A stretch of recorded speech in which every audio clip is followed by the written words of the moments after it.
দিদি তুমি রান্নার চাল চুরি করে বিক্রি করছো, ভাসুর আসুক আমি সব বলে দেবো। তুই যদি তোর ভাসুরকে বলিস তাহলে তোর পেটে যে আছে তার মরা মুখ দেখবি। না না আমি বলবো না। সর চালটা বিক্রি করে আসি। আঙুর খেতে দাও, খিদে লেগেছে। খেতে দাও মানে ঘরে চাল আছে, রান্না করবো। কি বলো, কালই তো 10 কেজি চাল কিনে আনলাম। দেখো তোমার ছোট ভাইয়ের বউ চাল চুরি করে বিক্রি করছে হয়তো।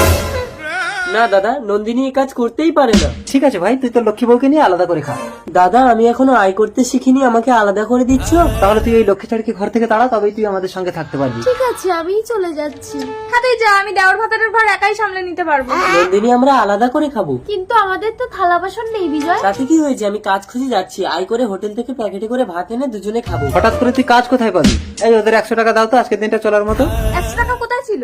আরে কালই তো আমরা দুই ভাই কাজ করে তোমার হাতে 300 টাকা এনে দিলাম। তুমি কি আমাকে সন্দেহ হ্যাঁ করছো? তো, চাল না হয় বাইরে থাকতো, নন্দিনী চুরি করে, কিন্তু আলমারির চাবি তো তোমার কাছে। ও নন্দিনীর পেটে বাচ্চা হলো, তাকে তোমরা মাথায় তুলে রেখেছো? ঠিক আছে, আজই আমি ল্যাংটা বাবার কাছে গিয়ে আশীর্বাদ নিয়ে গর্ভবতী হয়ে আসবো। আঙুর, আলমারির চাবিটা দিয়ে যেখানে খুশি যাও। এই নাও তো নাও। চলে আয় ভাই। আইডিয়া, কাপড় দিয়ে পেট বানিয়ে বাড়িতে গিয়ে বলবো আমি ল্যাংটা বাবার আশীর্বাদে গর্ভবতী হয়েছি। সুজয় এ কি আঙুর, এটা কি করে সম্ভব? ল্যাংটা বাবার আশীর্বাদে সব সম্ভব গো। ঘরে এসো দিদি।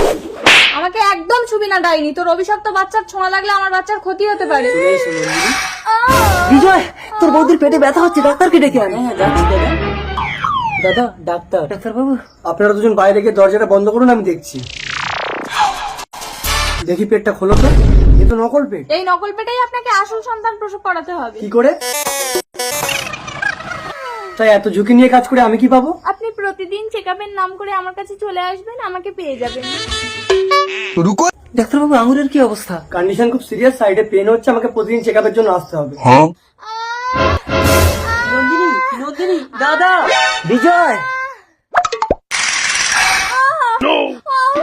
আঙুর, আঙুর একটু সহ্য করো, আমি ডাক্তারকে ডেকে আনছি। যেতে হবে না, আমি এসে গেছি। দুই বউকে এক ঘরে ঢুকিয়ে তোমরা দরজা বন্ধ করে বাইরে যাও। বিজয়, নন্দিনীকে এখানে নিয়ে আয়। চল বাইরে চল। এই সুযোগে তাড়াতাড়ি নকল পেটটা খুলে দেন। তাড়াতাড়ি কাপড়গুলো দিয়ে একটা নকল বাচ্চা বানাও। এই বেহুশ হয়ে আছে, এই নামের বাচ্চাটাকে তুমি নেওয়ার, কাপড় দিয়ে বানানো বাচ্চাটাকে ওর বুকের উপরে। দেখি তোমরা ঢুকলে কেন? আমরা বাইরে থেকে কান পেতে সব শুনেছি ডাক্তার। বাচ্চা এ কি, দেখি কি এটা? না না এটা আমার বাচ্চা। আমি কিছু জানি না, সব ওর প্ল্যান। ঠিক আছে, আপনাদের যা বলার থানায় গিয়ে বলবেন।